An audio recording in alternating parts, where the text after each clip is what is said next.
Hello everyone. Welcome back to my channel story time with Shravani. ఈరోజు Mahabharatam 9th episode చూద్దాం. మీలో ఎవరైనా నా ప్రీవియస్ ఎపిసోడ్ చూడకపోతే చూడండి. అది చూస్తే ఇది బాగా అర్థమవుతుంది. ఓకేనా? ఈరోజు ఎపిసోడ్లోకి వెళ్దాం. అప్పటికే పాండవులు, కౌరవులు కృపాచార్యుని వద్ద క్షత్రియ విద్యలు నేర్చుకున్నారు. ఇక వారిని లోకోత్తమ వీరులుగా తీర్చిదిద్దడానికి ఒక గొప్ప గురువు కావాల్సి వచ్చింది. అదే సమయంలో ఇక పాండవులకు, కౌరవులకు యుద్ధ విద్యలు నేర్పించవలసిన సమయం వచ్చిందని తలచి భీష్ముడు ద్రోణాచార్యుణ్ణి పిలిపించాడు. ద్రోణాచార్యుడు తన కుమారుడైన అశ్వత్థామతో కలిసి హస్తినాపురానికి వచ్చాడు. భీష్ముడు కౌరవులందరినీ పిలిచి ద్రోణాచార్యునికి ఒక్కొక్కనిగా పరిచయం చేస్తున్నాడు. ద్రోణాచార్యునికి అందరూ నమస్కారం పెడుతున్నారు. కానీ ఏ ఒక్క నమస్కారంలోనూ గౌరవం, భయం, భక్తి అతనికి కనిపించలేదు. ఏదో మొక్కుబడిగా నమస్కారం ఆచార్య, నమస్తే గురువార్య అంటూ నమస్కారాలు పెడుతున్నారు. ఈ పద్ధతి ద్రోణాచార్యునికి ఏమాత్రం నచ్చలేదు. వీళ్ళకా నేను యుద్ధ విద్యలు నేర్పించబోయేది అని ఆయన మనసులో బాధపడ్డాడు. తరువాత భీష్ముడు పాండవులను పిలిచి ద్రోణాచార్యునికి పరిచయం చేశాడు. వారంతా వంగి గురువుగారి పాదాలను స్పృశించి ఆశీర్వచనాలు తీసుకున్నారు. అప్పుడు ద్రోణాచార్యుడు శిష్యులంటే ఇలా ఉండాలి కదా అనుకున్నాడు. మరుసటి రోజు ఉదయం కౌరవులు పాండవులందరినీ రమ్మని ద్రోణాచార్యుడు పిలుపును పంపాడు. వాళ్ళు వచ్చిన తర్వాత మీరంతా ఈ చెట్టు చుట్టూ నిలబడండి అని అన్నాడు. అందరూ ఆయన చెప్పినట్లుగానే చెట్టు చుట్టూ వృత్తాకారంలో నిలబడ్డారు. అశ్వత్థామ అందరికీ విల్లులివ్వు అని అనగానే అశ్వత్థామ మొత్తం 105 మందికి విల్లులు, బాణాలను ఇచ్చాడు. అందరూ మీ బాణాన్ని తీసి ఎక్కుపెట్టి ఆ చెట్టుపైన ఉన్న పక్షి బొమ్మ కన్నుకి గురిపెట్టండి అని ద్రోణాచార్యుడు అన్నాడు. అందరూ ఆ పక్షి బొమ్మ వైపు గురిపెట్టారు. బాణం వదలమంటారా ఆచార్య అని దుర్యోధనుడు అడిగాడు. నేను చెప్పేటంత వరకు ఆ పక్షికి గురిపెట్టే ఉండండి అని ద్రోణాచార్యుడు అక్కడి నుండి వెళ్ళిపోయాడు. కొంత సమయం తర్వాత ద్రోణాచార్యుడు తిరిగి వచ్చాడు. వచ్చి చూసేసరికి కొంతమంది కౌరవులు బాణాలను పక్కన పెట్టేసి కబుర్లు చెప్పుకుంటూ నవ్వుకుంటూ కనిపించారు. దుర్యోధనుడు హాయిగా విశ్రాంతిగా కూర్చొని ఉన్నాడు.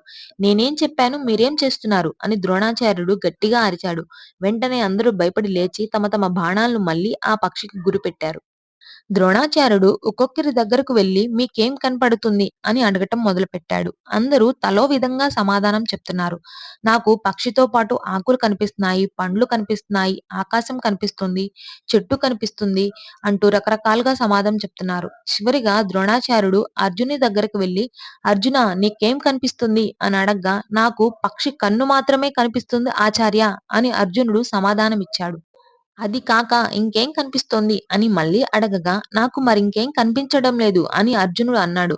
ఎందుకు కనిపించడం లేదు? అక్కడ చెట్లు, ఆకులు, ఆకాశం, భూమి ఇవన్నీ ఉన్నాయి కదా అని ద్రోణాచార్యుడు అనగా అవన్నీ ఉన్నా నేను వాటిని చూడాలి అనుకోవడం లేదు. కేవలం ఆ పక్షి కన్ను మాత్రమే చూడాలి అనుకుంటున్నాను కాబట్టి నాకు అది తప్ప మరింకేం కనిపించడం లేదు అని అర్జునుడు తిరిగి సమాధానం ఇచ్చాడు. ద్రోణాచార్యుడు చిరునవ్వి నవ్వి ఇంకేం ఆలోచిస్తున్నావు, వదులు బాణం అని అనగానే అర్జునుడు బాణం వదిలాడు. బాణం వదలగానే వింటినారి శబ్దం వినిపించింది. కానీ బాణం ఏమైందో, ఎక్కడికి పోయిందో ఎవరికీ కనపడలేదు. చెట్టు పైన ఉన్న పక్షి బొమ్మ అలానే ఉంది. కానీ దానికి తల లేదు. ఒక్క క్షణం తరువాత ఆ తలలేని మొండెం పక్షి బొమ్మ చెట్టు పైనుండి కింద పడింది.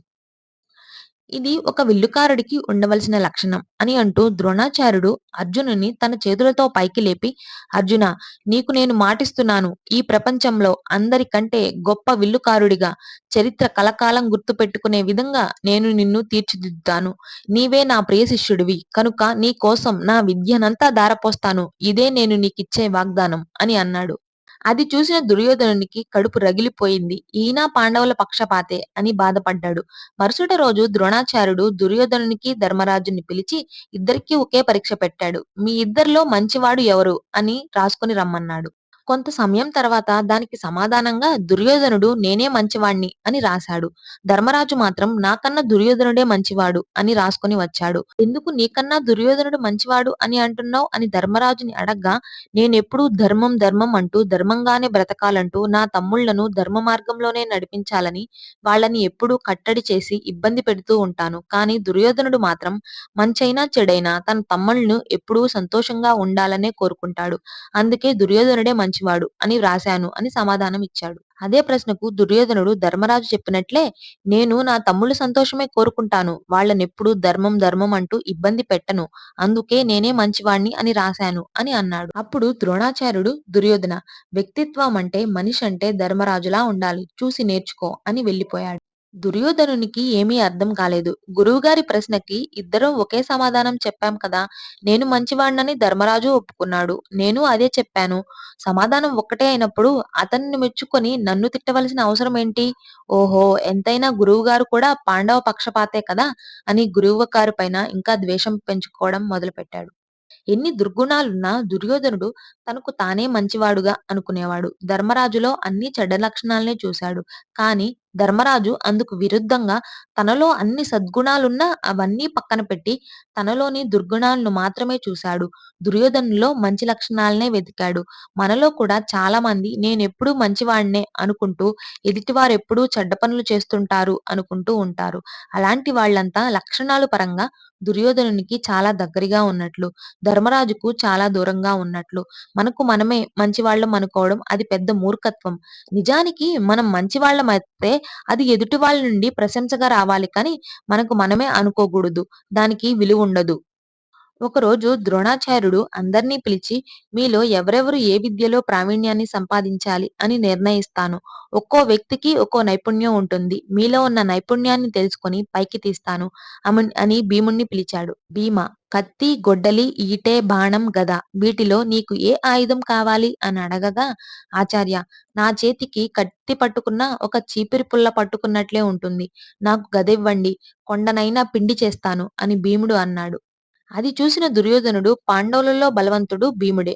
వానికి పోటీగా నేనే ఉండాలి.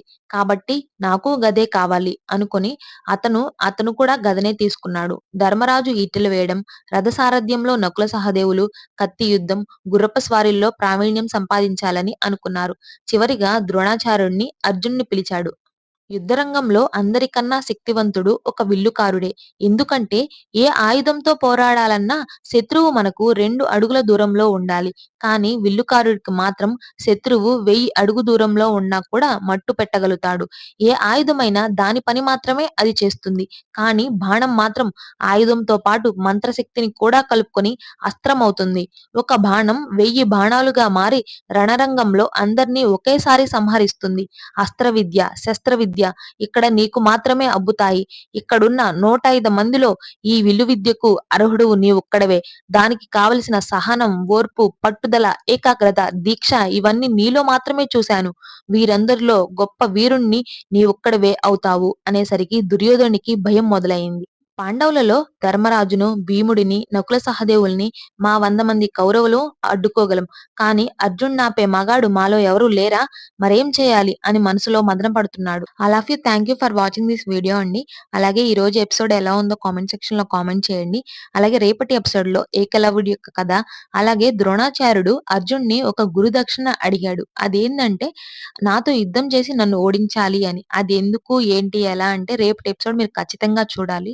చాలా బావుంటుంది. ఇలాంటి మరిన్ని వీడియోస్ కోసం నా ఛానెల్‌ని సబ్స్క్రైబ్ చేసుకోవడం మర్చిపోవద్దు. ఓకేనా? Bye bye.